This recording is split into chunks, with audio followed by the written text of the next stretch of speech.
মৃত্যু হয়ে যায়, তাহলে জিন জাতিরা তো কাজকর্ম করবে না, মসজিদের কাজ থেকে তারা বিরত থাকবে, তাহলে মসজিদের কাজ কি হবে? আর কি একটু সময় দেওয়া যায় না? কমপক্ষে মসজিদের কাজটা শেষ হোক। আল্লাহ পাক রব্বুল আলামিন ডেকে বললেন, পয়গম্বর আপনি সেই চিন্তা করবেন না, মৃত্যু যার কাছে যখন চলে আসে, মৃত্যুটা এমন একটা বিষয়, মৃত্যু তার তখনই হয়ে যাবে।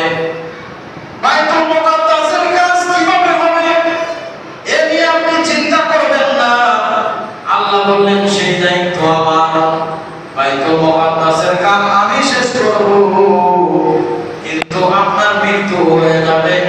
আপনি লাঠিতে যেভাবে দাঁড়িয়ে আছেন, মৃত্যুর পর সেভাবে আপনি দাঁড়িয়ে থাকবেন। চিন্তা মনে করবে আপনি জীবিত আছেন, আপনাকে দেখে দেখে জিন জাতিরা মসজিদের কাজকে শেষ করবে। বলেন সুবহানাল্লাহ। তবে বাইতুল্লাহর মৃত্যু হবে তখন আল্লাহ পাকের রকানে আজরাইল আলাইহিস সালাম হযরত সুলাইমান আলাইহিস সালামের ছেলের জানকে কবজ করে দিয়ে গেলেন। হযরত সুলাইমান আলাইহিস সালাম ইন্তেকাল করলেন, কিন্তু সে যে লাঠিতে বল দিয়ে দাঁড়িয়েছিলেন, মৃত্যুর পরেও ওইভাবে লাঠিতে দাঁড়িয়েছিলেন। বলেন সুবহানাল্লাহ।